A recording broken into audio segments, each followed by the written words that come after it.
Muy bien, estamos listos para empezar. Muy buenos días a todos. La Escuela Nacional de Estudios Superiores Unidad León de la UNAM, a través de su unidad de extensión San Miguel de Allende, le da la más cordial bienvenida a la serie de charlas en línea denominada Retos, Oportunidades y Experiencias en la Enseñanza de la Traducción a Distancia. El objetivo de estas charlas que se lleva a cabo durante este mes de junio es tematizar la enseñanza de la traducción a distancia en tiempos de contingencia, incluyendo las ventajas y los desafíos comparado a la modalidad presencial. Pues también queremos abrir un diálogo sobre cuáles elementos de la enseñanza remota podrían integrarse de manera permanente como herramientas pedagógicas una vez que regresemos a las clases presenciales. Hoy, para nuestra tercera sesión, tenemos el enorme gusto de tener con nosotros a Angélica Ramírez, doctora en traducción e interpretación de la Universidad de Alicante. La doctora Ramírez es traductora del inglés y francés para el doblaje y subtitulaje de series, películas y documentales transmitidos por la televisión mexicana y canales de paga en Latinoamérica. También se dedica a subtitular videos corporativos, publicitarios y educativos para distintas empresas e instituciones. Asimismo, es docente de traducción en la Universidad Intercontinental y el tema de la charla de hoy tiene que ver con algunas propuestas para convertir la práctica presencial en clases en línea de la traducción audiovisual. Durante los primeros 45 minutos, nuestra ponente expondrá el tema y los últimos 15 minutos serán de discusión y posibles preguntas que nos pueden hacer llegar vía Facebook Live. Entonces, si alguien durante la charla tiene alguna aportación, la pueden postear como comentario y se la pasamos a la ponente una vez que termine. Estimada Angélica, nuevamente bienvenida y te dejo la palabra. Muchas gracias, Christoph. Pues estoy muy contenta de colaborar otra vez con ustedes. Ahora en línea, ¿verdad? Incluso estas charlas nos tocó hacerlas en línea. Pero bueno, es lo que estamos viviendo y parece que va a ser una situación que se va a prolongar unos meses más. Y justamente ahora que decías que estas charlas son sobre retos, propuestas y experiencias, les voy a compartir lo que ha sido mi experiencia de ser maestra presencial de traducción audiovisual a ser maestra, pues un poco de repente en línea. Siempre pensé que la traducción audiovisual tenía que ser presencial porque tienes que usar tecnología, tienes que enseñarles a los alumnos cómo usar los programas en vivo, tienen que verte cómo usas el teclado. Y pues de repente había que hacer lo mismo, pero de manera virtual. Entonces les voy a contar un poquito cómo ha sido mi experiencia con las materias que estaba dando de manera presencial y de repente tuvieron que ser en formato virtual. Doy clases en 2 niveles y se me hace, por los resultados que tuve, se me hace importante decirles que el perfil del estudiante es diferente y de él dependió mucho el resultado de los cursos. En licenciatura, pues ya sabemos, ¿no? La formación previa que tienen los chicos, pues es preparatoria. Casi ninguno ha trabajado y si ha trabajado, normalmente no es en el ámbito de la traducción. Eh, la edad más o menos es de 18 a 25 años. Básicamente hasta los 22, algunos que empezaron la carrera un poco tarde o que retomaron los estudios después de ciertos años. Entonces, básicamente son chicos muy jóvenes, pues con toda la forma de ser de los jóvenes, que les voy a decir, para algunas cosas ha sido muy provechoso y en otras, pues me costó más trabajo, justamente por su edad y su falta de experiencia, hacer que los cursos tuvieran el resultado, pues, planeado, ¿no? El resultado que normalmente se tiene de manera presencial. En el diplomado, pues, hay alumnos de muchas edades, casi todos tienen una licenciatura completa o trunca, ya tienen experiencia profesional, puede ser como traductores, como profesores de lenguas o en otro sector, pero ya tienen noción de lo que es trabajar. Y básicamente es gente que ya terminó una licenciatura o está terminando, y es de los 24 años en adelante. Tengo alumnos de todas las edades en los diplomados y eso también hace que la experiencia sea diferente y muy enriquecedora. Y diferente, ahora les contaré por qué. Les cuento primero, cuando se diseñó esta asignatura que yo misma diseñé, esta es una asignatura completamente teórica y en un principio, bueno, pues era parte o es parte de la modalidad semipresencial de la licenciatura.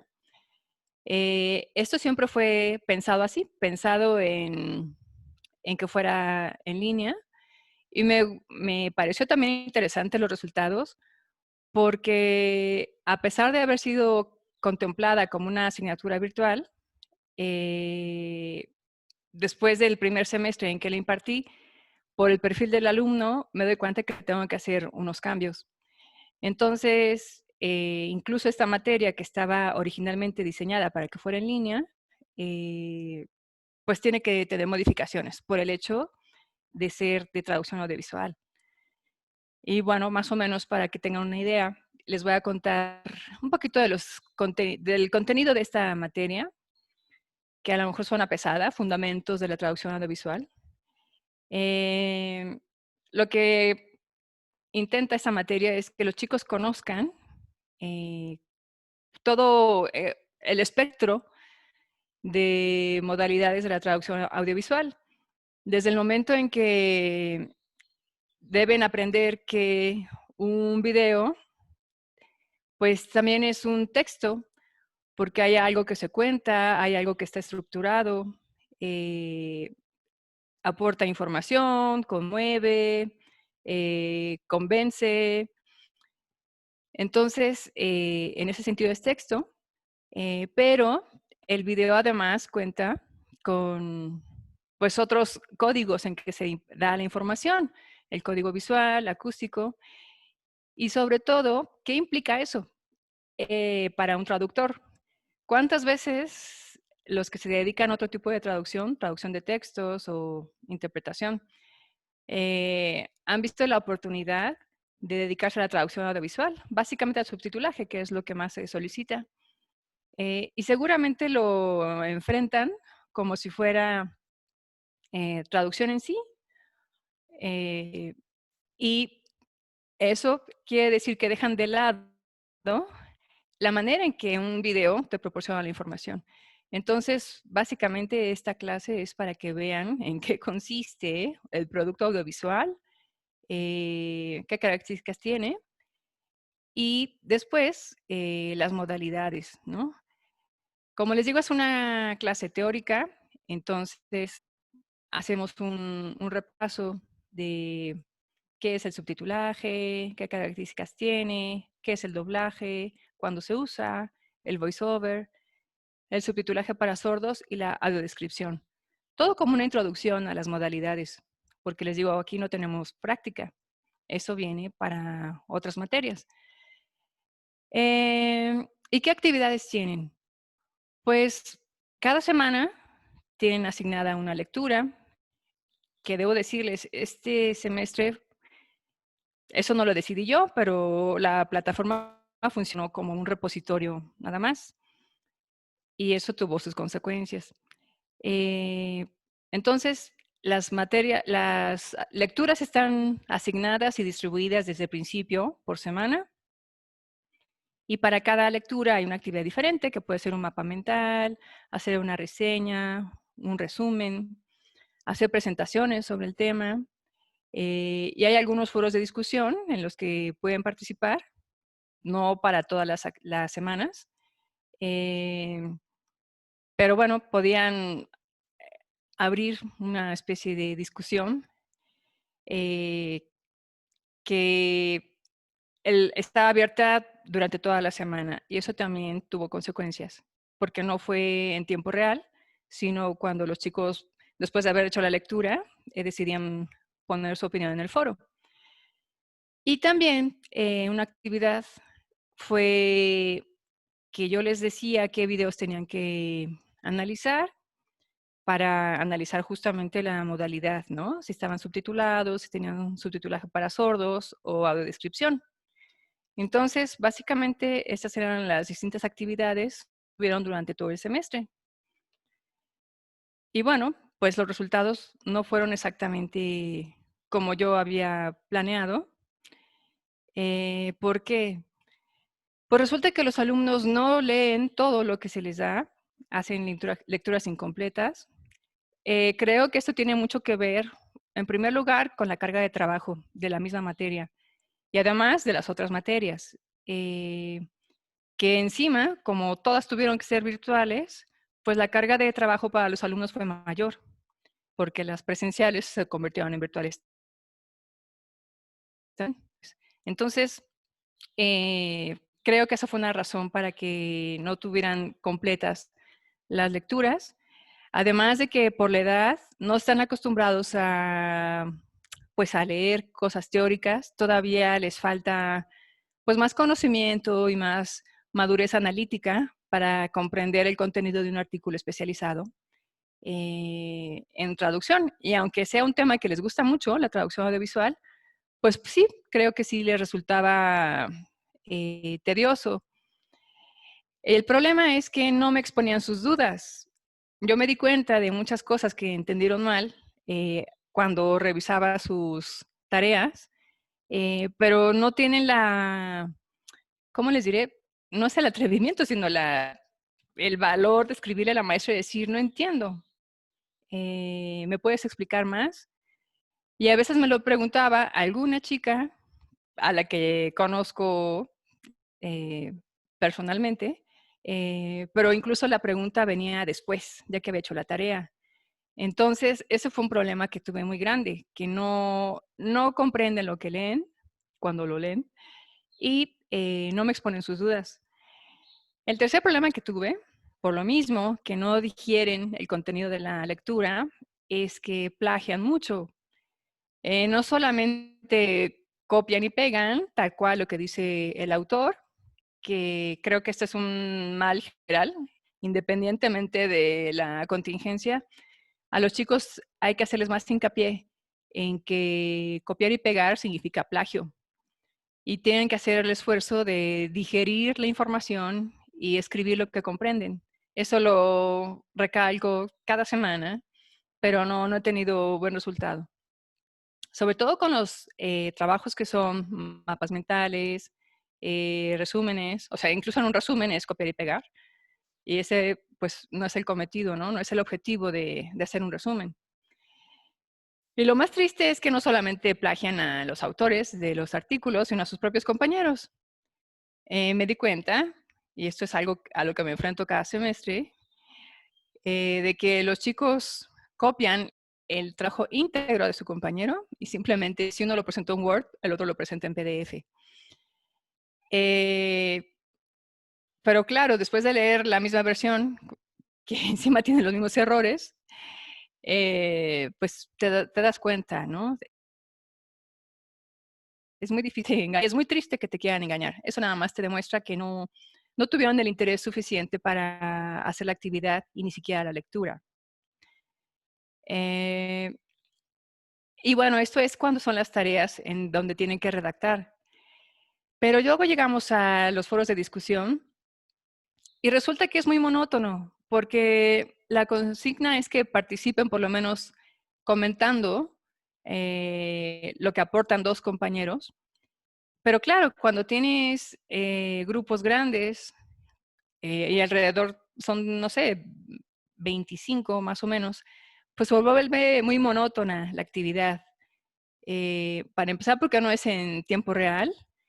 Como les dije, el foro está abierto toda la semana y ellos ponen su aportación pues, en el transcurso de la semana. Y claro, la respuesta pues no tiene nada de dinamismo, no es, que es monótona. Y muchas veces es repetir, como dijo mi compañero, yo estoy de acuerdo en tal. Sí, yo también estoy de acuerdo con fulanita. Y de ahí no pasa. No es realmente una discusión. Y bueno, creo que eso es porque no es en tiempo real. Esa es mi idea. Pero les voy a decir que lo que hacen mejor y lo hacen muy bien es preparar presentaciones sobre algún tema. Normalmente, sí tienen que leer un artículo y después yo les ponía algún video, les pedía que vieran algún video o que ellos mismos buscaran algún video en donde se reflejaran las reglas de esa modalidad que estábamos analizando y en donde pudieran aportar la opinión de se cumplió la regla, no se cumplió, qué habrías hecho. Y sé que las presentaciones en PowerPoint fue lo mejor que hicieron, lo hicieron muy bien. Ahí sí se veía que dedicaban mucho tiempo. Y algo importante es que se ve que lo hacían, bueno, no se ve, yo les pedía que lo hicieran en equipo, para, con más discusión. Yo me di cuenta, y ahora les voy a hablar de eso, de que cuando es teoría y cuando hay conceptos que no comprenden muy bien, al momento de compartir con algún compañero, pues hay un diálogo, hay más comunicación, hay más entendimiento, y entonces el resultado, por ejemplo, en las presentaciones era mejor. Se notaba que sí habían por lo menos discutido el tema y eso se reflejaba en el trabajo. Entonces, estos resultados eran pues por el perfil del alumno y por el diseño de la materia. Yo sé que faltó mucha comunicación entre la profesora y los alumnos, a pesar de que se les dice, yo estoy aquí, siempre que les mando el recordatorio de lo que tienen que hacer cada semana, les digo, si tienes dudas, escríbeme. Y pues no lo hacen. Entonces, y les digo también en los foros, como no nos conectamos en el mismo día, pues no hay ni siquiera esa comunicación. Yo veo sus opiniones después, ya que todos participaron, y voy ahí poniendo mi retroalimentación, pero muchas veces creo que ya ni siquiera la revisaban. Entonces, esto implica que hubo una falta de dinamismo, pues en general, ¿no? Por la manera en que está diseñado el curso y también por el perfil del alumno. Entonces, la propuesta que yo tengo para una materia teórica, una es que hay que reducir la cantidad de lecturas. Yo les ponía un artículo por semana, pero creo que no es necesario. Habrá temas que sí, con un artículo baste, y otros que quizás, pues por la extensión del texto o por la complejidad, tendrían que leer en 2 semanas quizás. Pero lo más importante en todo caso es que hay que analicen lo que están leyendo y reflexionen sobre lo que leen. Porque si no, nos volvemos al asunto de copiar y pegar o copiar el trabajo del compañero y presentarlo en otro formato. Así que, de alguna manera, pienso que tengo que hacer como un cuestionario en donde los obliga a hacer esta etapa de análisis y reflexión para contestar. Otra cosa que es muy importante es que sí necesito tener una comunicación en tiempo real con los chicos, ya sea a través del foro de dudas o el chat. Y entonces, aunque no está diseñada así la materia, pero bueno, eso siempre se puede hablar con el coordinador o ver de qué manera nos puede apoyar la gente pues que se encarga de la plataforma para que sí haya más funcionalidades abiertas.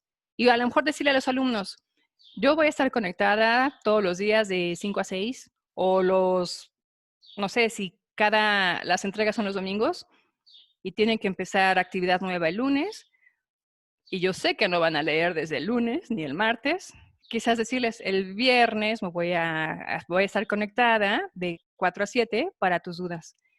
Y creo que eso ya fomentaría más la comunicación, porque sí es importante que el alumno se sienta respaldado por su profesor.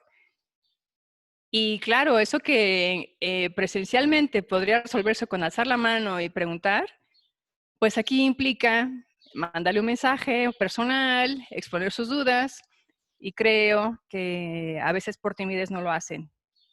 Por timidez y otras veces porque les gana el tiempo y no leyeron con calma y ya no hay tiempo para resolver dudas. Como les decía, me doy cuenta de que el trabajo en equipo, porque les da la posibilidad de discutir, de compartir, de exponer ideas. Y al menos allí, creo que es el primer filtro de las cosas que no lograron entenderse. Puede ser que me escriban y me pregunten, o entre ellos intenten resolverlo.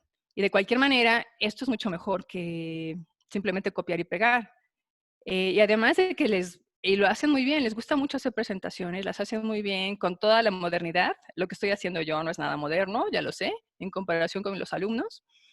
Y esa es la parte buena de que son jovencitos, que usan tecnología, cosas así de básicas como un PowerPoint o Prezi, en fin, a, a veces hasta grababan su propia presentación y me mandaban el video. Imagínense lo que dominan estos chicos.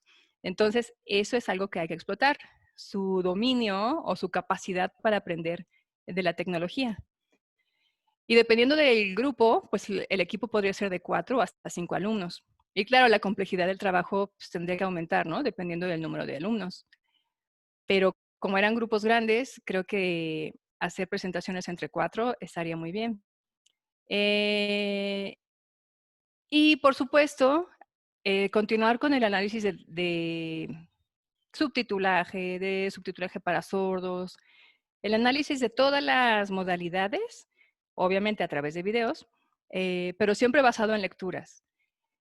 Como lo habíamos hecho, pero que ahora fuera más, ¿qué les diría? Más su opinión, más lo que ellos descubrieron o lo que les gustó o les disgustó.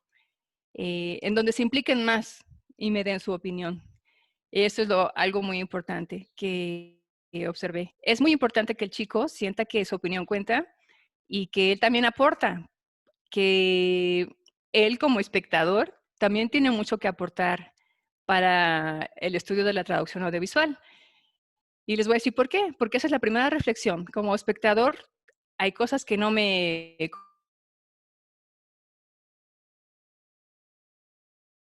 convencen y entonces cuando ellos sean traductores van a tener más conciencia de esos puntos, de esos aspectos que los dejaron inconformes siendo espectadores. De hecho, eso es algo muy interesante que ha pasado con esta materia, que al final sí me dijeron que les cambió la manera de ver el cine o de ver en general la industria del entretenimiento, porque se dan cuenta de que como traductor, pues dependes de muchas personas y que debes seguir ciertos criterios para hacer un trabajo de calidad. Entonces, eso fue lo mejor y de hecho para eso es el curso, para que tengan un punto de vista pues informado sobre la traducción audiovisual. Entonces, es muy importante que puedan externar sus opiniones y creo que lo pueden hacer a través de los foros, pero en tiempo real, pues para ir analizando y darse cuenta, profesor, de dónde hay inconformidad o están de acuerdo con cómo se hacen las cosas o hasta sus propias propuestas. Esto creo que es muy enriquecedor para ambas partes, para mí, para darme cuenta de cómo van aprendiendo y para ellos, porque van reflejando lo que van asimilando de la asignatura. Y lo más importante, cómo esto los está haciendo cambiar para tener una posición incipiente, obviamente, de traductor, ¿no? El futuro traductor, ¿de qué se está dando cuenta ahora?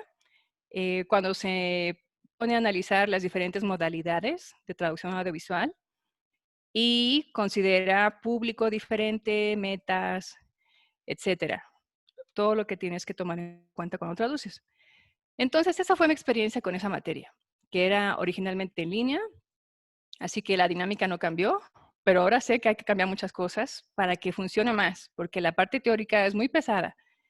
Y el chiste es que sea interesante para ellos, porque ya les digo, la traducción audiovisual, pues creo que es lo que más les llama a los estudiantes de traducción, al menos de esta edad. Después, tanto en licenciatura como en diplomado, tenía una clase presencial, que es taller de subtitulaje, que yo siempre dije que tenía que ser en vivo, presencial, por lo que les conté, que es no solo aprender convenciones, sino cómo se usan los programas de subtitulaje o edición. Entonces, para estas asignaturas, pues sí hay también lecturas de temas especializados.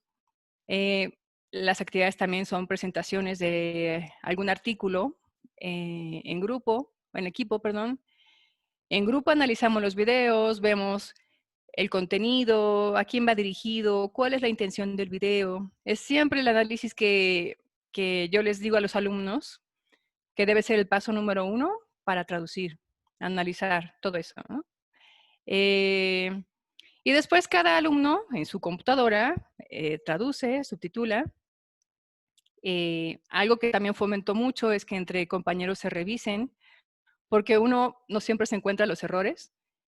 Entonces, necesitas otra mirada que detecte qué cosas podrían mejorar o en dónde te equivocaste. También tenemos prácticas de edición, que es hacia el final del curso, y eso es para que ellos vean cómo el cliente a veces te pide que entregues el material. A veces te puede pedir nada más un archivo de subtítulos, otras veces te pide ya el video subtitulado, o a veces él tiene un canal en alguna plataforma y te pide que subas los archivos allí. Entonces, eso hacemos básicamente de las últimas clases. Y por mi parte, pues hago esta revisión de ejercicios uno por uno en clase, y así funciona muy bien, porque me siento literalmente junto a cada uno para revisar sus archivos de subtítulos y les doy retroalimentación. Entonces, eso siempre me funcionó muy bien en las clases presenciales. Pero cuando hubo este cambio de lo presencial a clases en línea, pues tuve diferentes resultados. Con los alumnos de licenciatura, pues eran 4 horas seguidas, porque así era la clase presencial. Eh, tenían un taller de 4 horas y de repente pues tuvo que ser 4 horas sentaditos en su casa, con todas las distracciones, porque ya me daba cuenta que el hermanito pequeñito los hacía reír o que se escuchaba por ahí la mamá, el perro estaba ahí jugando para que lo apapacharan. Tenía muchos problemas de conexión y entonces esto afectaba mucho el progreso de la clase, porque no siempre escuchaba mis explicaciones. Cuando se reconectaban, Miss, no escuché, ¿me puede repetir? Y pues eso vuelve más lento el progreso de la clase. Pues seguí pidiéndoles que hicieran presentaciones, pero eran muy apáticos cuando sus compañeros estaban exponiendo. Los demás de plano ponían su foto y se desconectaban. Más bien no ponían ni siquiera el micrófono, así que yo creo que se iban a, pues no sé, a lo mejor hacerse unas palomitas en el microondas mientras. Eh, la revisión de tareas se convirtió en un problema porque así como yo me sentaba en la universidad con cada uno, pues ahora tenía que decirles, compárteme tu pantalla y enséñame tu video. Y entonces eso implicó mucho tiempo de revisión por lo mismo, porque no tienen buena conexión, porque no pueden compartir pantalla, porque hay un desfase entre el video y el audio. Entonces eso no funcionó. Y para subir archivos a YouTube, lo mismo. Si no tienes buena conexión, no puedes hacer la actividad. Entonces pueden pasar 2 horas y no logramos que todos cumplan con la actividad del día. Y eso fue el problema con los alumnos de licenciatura, que son más jovencitos. Con los del diplomado, que son mayores, la clase aquí era de 3 horas. Pues sí tenían distracciones, pero controladas, ¿no? Es gente más madura y, pues bueno, sabe tener una actitud más responsable durante la clase. Si tenían problemas de conexión, lo resolvían solitos, se conectaban de repente con el celular, desde el celular me enseñaban la pantalla, si no podían compartirla, resolvían todos sus problemas de cuestiones técnicas, por decirlas así. Eran muy buenas presentaciones y ahí sí, para que vean, había mucha atención por parte de los otros compañeros. Creo que es por también la calidad de las presentaciones y porque pues es gente ya con experiencia, ya más o menos han estado en el medio o han estudiado más, ya tienen más que una licenciatura. Y entonces el tema les puede resultar más interesante. Sí, la revisión de tareas también fue larga, porque pues es lo mismo que les digo, que les pedía que me compartieran pantalla y a lo mejor nada más el primer minuto de cada uno lo revisábamos, pero sí se convirtió en un trabajo largo y pesado para todos. La mayoría no tenía problemas con la reproducción de pantalla, perdón, de videos con pantalla compartida, por lo que les digo, se las ingeniaban, ¿no? Si no se podía compartir, pues desde el celular se conectaban y me estaban mostrando lo que se veía en la pantalla. O sea que es gente que tiene más recursos para resolver problemas. Y así también había algún problema en que tiene que conectarse a alguna plataforma, pero se resolvieron bien. Ahí no tuvimos este impedimento de la tecnología. Entonces, después de esto, mis propuestas son cambiar la dinámica por completo. En la primera hora, bueno, yo ya tengo que haberles enviado los materiales para que ellos, en cuanto se conecten, ya tengan su libreto y su video. Y ellos en cada computadora reproduzcan el video. Entonces, ya no depende de que si es intermitente la señal, se desfasó el audio, porque eso muchas veces depende de ellos, no de mi conexión. Entonces, cada quien lo ve en su celular, en su tablet, como quieran, pero ya deben contar con el material para que no tengamos estos problemas durante la clase, porque las clases son en vivo, son en tiempo real. Entonces, la visión del video es individual, pero el análisis que hacemos sobre el contenido público, funciones del video, lo hacemos en grupo. Y ahí es cuando empezamos a detectar problemas de traducción en grupo, porque ya tienen el libreto, ya saben de qué trata la película, y entonces si hay juego de palabras, si hay palabras que no conocen, si algo no queda claro, es el momento de hablarlo. Después pienso que todos tienen que subtitular al mismo tiempo durante la segunda hora, pero ahora por segmentos. Entonces les diría, a ti te toca del segundo 1 hasta el primer minuto, a ti del 1 al 2 y así, para que cada uno haga un segmento diferente. Y a mí me tienen que enviar, después de la segunda hora, tienen una hora completa para hacer un minuto, es suficiente. Me tienen que mandar a mí su archivo de subtitulaje y entre todos, yo soy la que reproduce el video con los subtítulos, pero en grupo revisamos cada segmento, que va a ser diferente, porque cada alumno hizo una parte diferente. Y entonces esto ya no es monótono y podemos analizar el subtitulaje de todo el video. Y claro, de tarea sería que ellos acabaran de subtitular, me lo manden y ya de manera individual yo puedo hacerles retroalimentación, ya sea a la siguiente clase o mandarles un archivo con mis anotaciones. Y la última hora sería la presentación del tema, porque tienen que seguir leyendo teoría. Esto no se salvan. Tienen que dominar la teoría, pero tiene que haber un cuestionario. Entonces, la presentación es en equipo, pero debe haber un cuestionario para que todo el mundo haya puesto atención y sea capaz de contestar. La explicación sobre el uso de programas tiene que ser en tiempo real. Yo les tengo que decir cómo aplicar las funciones de Egisub, que es el programa que uso, y grabarla para que ellos la tengan. Si algo no les quedó claro, pueden volver a ver la grabación y ya no dependen de que si no hubo señal o cualquier problema durante la clase. Y también pienso que lo que puedo hacer es mostrarles los errores generales, sacando capturas de pantalla, o hacer un solo archivo con todos los errores y mostrárselos a la siguiente clase. Por ejemplo, sería así. Les muestro una captura de pantalla en donde se ve cómo quedó el subtítulo y ellos ya saben que una regla del subtitulaje es que nunca debe separar el sustantivo del adjetivo y aquí lo ven. Entonces aquí ya va la explicación del error.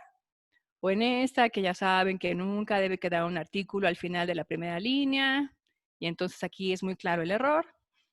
O, esta es una captura de pantalla, porque no quise cambiar ahorita no quise arriesgarme y salir de la presentación para entrar al programa de Gisub. Pero así sería. Les diría, pues aquí tienes tu espectro, aquí te das cuenta de que tienes un problema en el tiempo inicial, en el tiempo final, te pasaste de número de caracteres.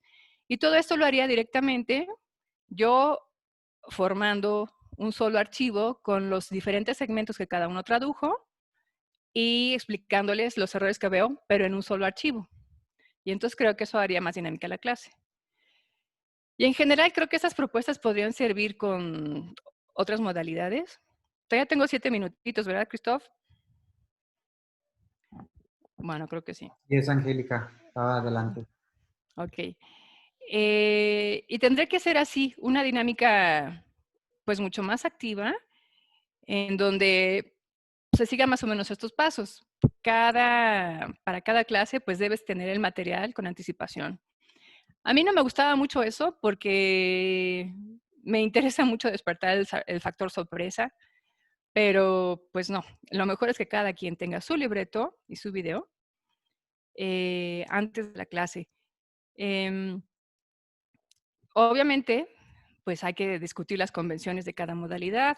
Entonces, explicarles, por ejemplo, que el doblaje es muy diferente al subtitulaje, que la presentación de tu traducción es totalmente diferente. Haces un archivo en Word con columnas, la primera con los tiempos de entrada, la segunda el nombre de los personajes, en fin, todo lo que implica traducir para doblaje, eso lo tienen que saber y eso se discute en cada clase. Que si es subtitulaje para sordos, pues otra vez las convenciones son muy diferentes. A veces se usan colores. Bueno, en otras partes donde la gente es más avanzada en esto, donde realmente hay accesibilidad para todos. Y en fin, el punto sería explicarle a cada uno, perdón, en cada modalidad las convenciones. Pero claro, tiene que ser, yo lo puse aquí junto, pero se supone que es una clase de doblaje, una de subtitulaje para sordos, una de voiceover. O si es una sola clase, pero se atienden por temas diferentes, por, no sé, a lo mejor un mes cada modalidad. Pero es importante que les quede bien claro a los chicos cuáles son las convenciones de cada una. Es importante también que el maestro en la clase les pueda reproducir el material con la pantalla compartida. Entonces, si yo te estoy explicando cómo es el voiceover, pues yo te estoy demostrando con videos de voiceover cómo es, ya cómo es la traducción, cómo es el doblaje, cómo es el subtitulaje para sordos. Eh, Sigue siendo importante que entre todos, en grupo, se haga el análisis y la reflexión sobre el material para traducir, ver qué errores puede haber, qué confusiones puede haber, dónde no hay algo claro, que si es subtitulaje para sordos, decirles, tienes que describir sonidos, no acciones. Y entonces, ¿qué parte del video crees que sea más conflictiva? Porque a veces hay audio y a veces hay efectos sonoros. En fin, ese tipo de análisis tiene que hacerse en grupo. Y después volvemos a que cada alumno haga la traducción por segmento. Entonces, por ejemplo, lo del subtitulaje ya lo dijimos, ¿no? Es por minuto. Pero, por ejemplo, lo de doblaje podría ser, pues tú vas a traducir los diálogos de tal personaje, tú de este otro personaje. Y obviamente aplicando las reglas, que si la sincronización de labios, que cuando debes poner una reacción, en fin, todas las convenciones. Pero cada alumno debe aplicarla en su segmento. Al profesor le deben enviar la traducción para que yo como profesora tenga lo que hicieron todos y yo me encargue de organizar los segmentos. Entonces, pondría con pantalla compartida ese segmento del video y cómo fue la traducción que hizo fulanito de este minuto, o si fue el personaje,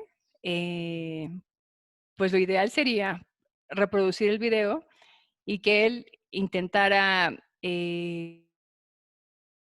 o sea, actuar su personaje. Pero como de esto, para hacer esto dependemos de la conexión, pues a lo mejor yo misma en una parte de la pantalla tengo el video y en otra tengo la traducción que me mandó mi alumno y yo misma soy la que voy leyendo, actuando su traducción y ahí verán todos cuando quedó corto el diálogo, cuando quedó largo, cuando no cuadró las oclusivas, en fin. Pero el punto es que yo sea la que controle los videos y yo tenga la traducción conmigo para que no tengamos problemas de conexión y todo pueda ser, eh, pues, avanzar, que no nos detengan los problemas de tecnología. Y ya después de la clase, entonces yo ya me encargaría de editar el material para enseñarles a los alumnos cómo quedó. Entonces, por ejemplo, si fueron varias grabaciones, que sería ideal que cada chico grabara su parte, si fuera doblaje, y me las mandan, yo me encargo de editar los videos y así para la siguiente clase ya les mostraría cómo quedó ese video con las distintas aportaciones de los alumnos. Entre todos analizaríamos cuándo cuadró, cuándo no, si es doblaje. Si es voiceover, eso también pueden hacerlo en su casa, pero no en tiempo de clase. Esto podría ser una tarea, decirle, pues tú te vas a grabar al mismo tiempo que estés proyectando el video, para que luego me mandes a mí tu grabación y ya en clase discutamos cómo quedó ese ejercicio de voiceover. Y así. O el de subtitulaje para sordos, lo mismo, ¿no? Lo vas a subtitular y me lo mandas a mí. Y yo tengo todos los materiales, todo el video y sus traducciones para que hagamos la revisión en grupo, pero de diferentes partes, por segmentos. Eso fue lo que más me di cuenta que puede funcionar, que siempre debe ser por segmentos para no ser repetitivo, que a cada uno le toque, ya les dije, o un personaje o depende de la modalidad, cada uno hacer un minuto diferente del video. Y así, cada clase, cuando hagamos la revisión, no sería monótono y no se nos irían tantas horas en la revisión. Porque sí es importante revisar en grupo. No basta con que a cada uno se le dé retroalimentación, porque a lo mejor yo no cometí el error que cometió mi compañero, pero si veo que la maestra le está corrigiendo eso, yo ya no lo voy a cometer, ese error. Por eso es importante ver los errores en grupo, no para hacerlo sentir mal, de que, ay, tú nomás no entiendes esto. Nunca. Nunca se trata de poner evidencia a los alumnos, sino de ver que todos cometemos ese tipo de errores y son los que hay que evitar. Ahora, el profesor, ¿con qué debe contar? Pues obviamente debe conocer a fondo las modalidades, tanto la teoría, que bueno, eso pues lo estudias, o ahora en internet están muchísimos archivos, artículos especializados sobre traducción audiovisual, pero lo más importante es que debes conocer las convenciones actuales de la industria, porque de nada me sirve enseñarles cómo se hacen estas cosas, ¿eh? Si yo no sé actualmente cómo se hace aquí en México, porque lo más seguro es que estos chicos vayan a trabajar para México. Y si la asignatura y todo el plan de estudios está diseñado para profesionalizarlos, que es para darles las herramientas para empezar a trabajar como traductores, pues yo debo saber las convenciones. No es lo que leí que era, o cuando tenía 30 años hice esto y ya no. No, debo estar actualizada y saber ahora en la industria qué requieren que hagan los traductores, qué se necesita. Y más ahora que la industria del entretenimiento dio ese cambio tan grande con las plataformas y ha venido a modificar todo. Entonces debo saber cómo se traduce ahora, porque si no, no estoy formando futuros traductores audiovisuales. Por fuerza, no puedo enseñar a subtitular si no conozco programas de subtitulaje. Debo tener la práctica y conocerlos. El que sea, que funcione, que me ayude a cumplir con los requisitos del subtitulaje actual. También debo saber usar algún programa de edición de video. Hay muchos, hay algunos por los que hay que pagar. Y unas colegas muy lindas me estuvieron dando recomendaciones de otros. Algunos puedes descargar el demo y es gratuito. Otros hay que pagar un poco. Pero en fin, el programa de edición que use, pero que me sirva para unir, cuando es voiceover, unir la voz del alumno al video. Cuando son esas diferentes partes del doblaje, sé que hay plataformas en donde puedes proyectar un video y grabar al mismo tiempo, pero ese ejercicio tendría que ser en tiempo real. Y yo, por lo que estoy apostando, porque ya vi todos los problemas de conexión que tienen los chicos, porque no me funciona igual un celular que una computadora de escritorio, pues yo recomiendo que no dependamos tanto de la tecnología en el momento de la clase. Entonces, para eso les decía hace rato, que recomiendo que cada uno haga una parte dependiendo de la modalidad, insisto en eso. Y entonces, cuando yo tenga todo el material traducido, yo, profesora, me voy a encargar de la edición de video para mostrarles a la siguiente clase cómo quedó el material, todo traducido. ¿Mm? Obviamente necesito yo evitarme los problemas de conexión. Yo sí necesito pagar por una mejor conexión de internet. Y obviamente tener los programas instalados en mi computadora para que en el momento en que dé una clase en tiempo real, los chicos sí puedan estar atentos a eso. Debo poder compartir la pantalla también para que vean cómo lo estoy haciendo. Y además ya les dije, debo tener la capacidad de grabar mi explicación para que ellos la tengan allí y si tienen dudas, pues la puedan consultar. Nos habían desaconsejado en la licenciatura grabar porque decían que entonces iban a confiar más a los alumnos y menos iban a conectar en tiempo real. Pero yo creo que es válido grabarla. Sí hay este riesgo de que pongan su fotito y ellos no estén ahí.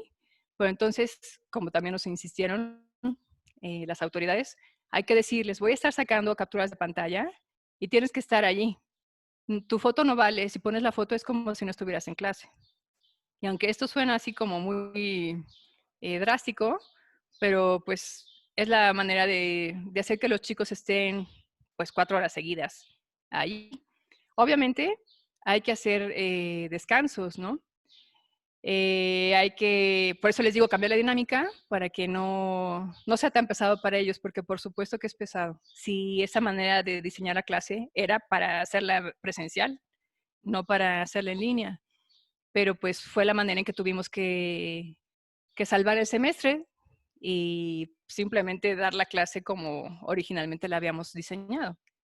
Pues fue una situación que nadie había contemplado, ¿no? Pero entonces, por eso mismo les digo que, para concluir, replicar el modelo presencial en forma virtual no sirvió, no como debería haber servido, no fue útil, por lo que les acabo de decir. La dinámica que tienes frente a los alumnos es muy diferente a tenerla así, en pantalla. Entonces, pues tenemos que cambiar la dinámica a fuerza. Debe ser más viva, debe ser más práctica. Al menos en estas clases que les dije de subtitulaje, tiene que ser así y tener más descansos, ¿no? A lo mejor cada hora hacemos un descanso de 10 minutos o de 5 minutos o cada 2 horas. Yo hacía un descanso después de hora 3/4, un descanso de 15 minutos y retomábamos. Pero eso es importante. Cuando las clases son asíncronas, sí hay que realizar una actividad en tiempo real.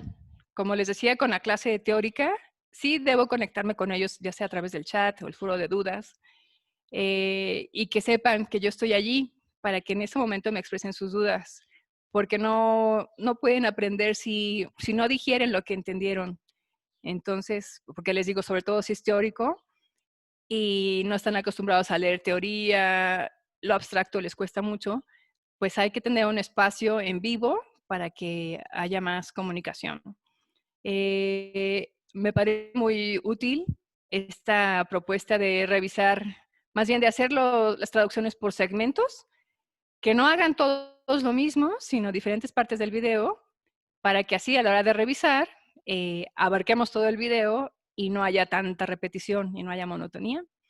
Y lo que definitivamente me queda claro es que el trabajo en equipo hace que sus tareas sean mejores, comparten más el aprendizaje, para ellos también es más dinámico, es más entretenido, les causa mucha ilusión buscar videos con las distintas modalidades de traducción, ejemplificar, explicar. Y lo más importante es que al fomentar el trabajo en equipo, también los estamos preparando para la vida real, porque como traductores, nunca trabajas directamente con el cliente, así tú y yo. Siempre va a haber algún filtro, ya sea que trabaje para una agencia y hay un montón de filtros, o en la industria de la traducción audiovisual, hay miles de filtros entre la empresa que me pidió a mí que tradujera, los correctores de la empresa, luego los correctores del canal. Siempre va a haber gente que va a meter mano a mi trabajo.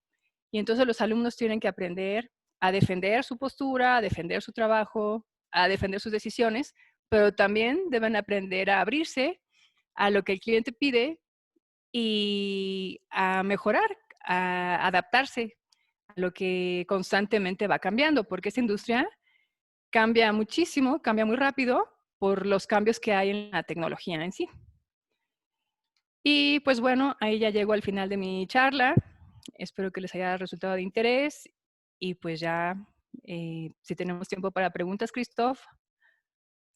Por supuesto, Angélica, pues muchas gracias por esta primera parte, por compartirnos tu experiencia en la traducción audiovisual en entornos virtuales, que me parece sumamente interesante, porque la traducción audiovisual viene con sus muy propios retos y oportunidades, que creo que ha sido muy, muy enriquecedor escucharlo de alguien que ha pasado por esta etapa. Entonces, vamos a empezar con la primera sesión de preguntas de quienes nos acompañen aquí en Facebook Live. Si alguien tiene alguna pregunta, la pueden postear como comentario y aquí se la pasamos a la doctora Ramírez. Hay un pequeño retraso de 1 minuto en la transmisión, entonces mientras nos llegan las preguntas. Yo tenía una pregunta para ti, Angélica. Comentabas sobre la falta de madurez en el momento, o la madurez analítica en el momento de trabajar con las lecturas, que quizás puede ser una falta también de interacción social, y propones aumentar algunas actividades de análisis y reflexión. ¿Tienes algún consejo en particular o algún ejemplo de ese tipo de actividades? Mira, de hecho, la materia esa de fundamentos de la traducción audiovisual, al final después de cada semana, haz de cuenta, hay una actividad, ¿no? Mapa mental o reseña. Pero al final hay preguntas que son para el alumno, así como, ¿qué aspectos no te quedaron claros? ¿Qué le propondrías a, no sé, a los traductores profesionales? Allí es la reflexión y creo que esas son las preguntas que me deberían entregar.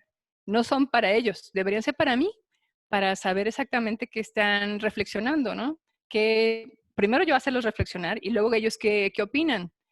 Esa es la manera en que se me ocurre tener, cómo hacerlos procesar más la información. Entonces, y a lo mejor algo así como que, si pones estas respuestas que eran personales, que eran se llama así, preguntas de autoevaluación, si las comentas en el foro de discusión, pues tienes medio punto más, ¿no? Algo así, fomentar que expresen lo que reflexionaron sobre cada lectura. Creo que es una buena estrategia porque les das un incentivo, pero también ellos ven el beneficio de realizarlo, ¿no? Sí, de hecho también debería estar abierto el foro de discusión siempre, no nada más para la actividad de la semana correspondiente, sino siempre que tengas, bueno, el foro de dudas sí está abierto, pero a lo mejor también fomentarles, ¿no? Úsalo, que para eso está. Así es. Tienes razón que tiene mucho que ver con la manera en que ahora se da la comunicación. Obviamente no pueden ponerme un emoji con carita de duda, ¿no? Que si fuera comunicación por celular así lo harían.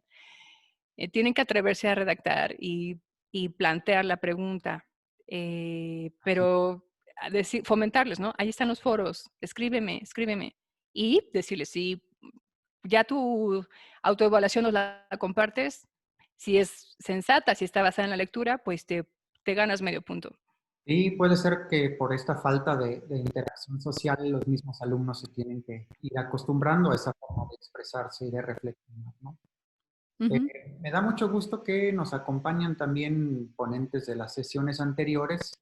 Está con nosotros la doctora Cristina de Guanajuato. Ella tiene un comentario para ti, Angélica, en cuanto al plagio.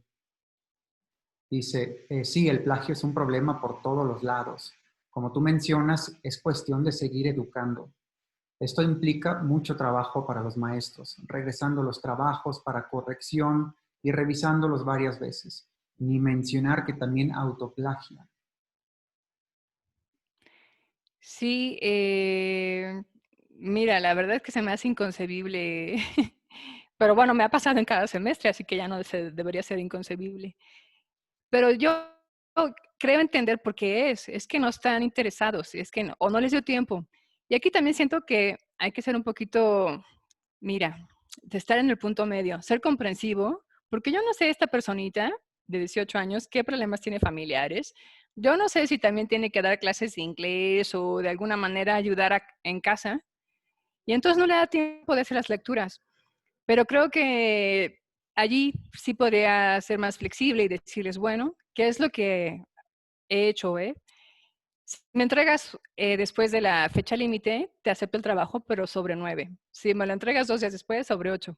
Y entonces, por lo menos fomentar la entrega de las actividades, pero que sepan, ¿no? Que pues se les acepta, pero hay una pequeña penalización. Claro, sí, creo que es una buena estrategia. Tenemos otro comentario de Frida Flores y ella dice, es bueno reflexionar sobre las actividades que funcionan mejor en línea y ver los cambios que se necesitan para hacer para que funcionan bien en presencial, como las discusiones, pero no en línea. Sí, eso es cierto, no es lo mismo estar en el momento y sobre todo si tienes un grupo de 28 alumnos, todos en el foro de discusión y a diferentes tiempos, eso no funciona, la verdad. No es lo mismo estar ahí en vivo. ¿Y tú qué opinas? En vivo no, enfrente de los alumnos y ver su carita, ¿no? De que yo te quería decir algo, pero me da vergüenza. O el otro que está muy emocionado compartiéndote su opinión. Entonces, sí, hay que llevar la discusión a otra forma, porque así no funcionó. Y de todos modos les voy a decir que los chicos en general sí hicieron un gran esfuerzo. A pesar de todo, eh, los que tenían la clase de teoría, al final ya se estaban más contentos con el tipo de actividad, porque además a medio semestre me di cuenta, ¿no? Hay que ponerlos a trabajar en equipo porque así va a funcionar mejor. Y sí, efectivamente funcionó mejor. Hicieron unas presentaciones maravillosas y ya me di cuenta, las presentaciones es lo que mejor hacen y eso es lo que voy a fomentar más para que trabajen en equipo. Y de la parte de los talleres, que pues antes eran 4 horas seguidas y aunque era pesado, pues tenían sus 20 minutos de descanso, salían del salón, pues ahora, por eso diseñé esta otra dinámica de una actividad diferente por hora, con descansos también, y evitar repetir las revisiones, ¿no? Porque eso sí fue muy monótono. Muy lindos, se aguantaban las 4 horas, pero tiene que ser mejor para ellos, tiene que ser más dinámico e interesante. Sí, es también un tema que apenas está saliendo. Yo he visto estudios sobre lo que ya le pusieron el nombre de fatiga de Zoom y analizan cuánto tiempo aguanta uno en estar pegado en esta modalidad y llegaron a la conclusión de que un buen tiempo es entre 30 minutos y 45. Entonces, también apenas ahí estamos descubriendo ese comportamiento, o el rendimiento, tanto por el docente como del alumno, ¿no? Ujú. Tenemos un comentario de Mari Carmen Martínez que dice, ayuda mucho ponerse un poco en los zapatos del estudiante para analizar pros y contras de las actividades. Sí, sí, es lo que te decía ahorita, que yo no sé la circunstancia de cada alumno. Entonces, me queda claro que su vida es mucho más que la universidad.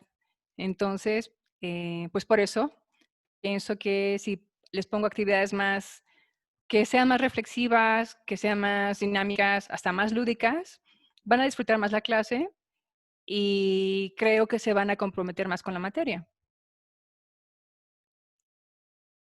Sí, exacto, es ese sentido de empatía que a veces necesitamos, ¿no? Y también pensar en nuestra currícula y decir cómo logro todos mis objetivos, pero a la vez decir, y a ver qué tan digestible es eso para mis alumnos, ¿no? Porque de nada sirve tratar de cubrir todo cuando luego te das cuenta, oye, pues no tuvo los efectos ni alcancé los objetivos, así nadie gana, ¿no? Sí, claro. Al final hubo temas que ya no abordé. Lo que estaba la clase ya diseñada en línea, pues eso tenía que cubrirse así. Alguna lectura la quité, algún video cambié. O les dije, no, tú propone el video que quieras analizar, pero básate en las lecturas, ¿no? Que tu análisis esté fundamentado. Y así, para que fuera más de su gusto. Sí, exacto. Muy bien, tenemos muchísimos comentarios de agradecimiento, entre otros de Cecilia Farías, que dice: muchas gracias por compartir tus conocimientos y experiencias. Son de mucha ayuda para quienes nos dedicamos a la formación de traductores. Nos acaba de llegar una pregunta que te voy a leer, Jenny García, que dice: es pesado para los alumnos también estar en una clase de 3 o 4 horas. En mi caso, trato de que hagan los ejercicios en clase misma para no recargarlos tal vez por error hice al inicio cuando comenzó la cuarentena. Y estoy de acuerdo contigo, el material que podría funcionar en presencial no funciona igual en modalidad virtual.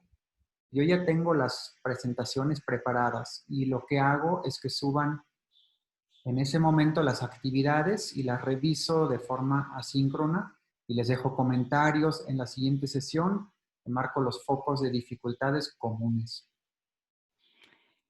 Sí, definitivamente, pues bueno, ya lo dije, no, como las clases estaban diseñadas para ser presenciales, pues un taller de 4 horas es pesado, pero tenía un intermedio. Y la verdad es que cuando estás subtitulando, el tiempo se te va volando.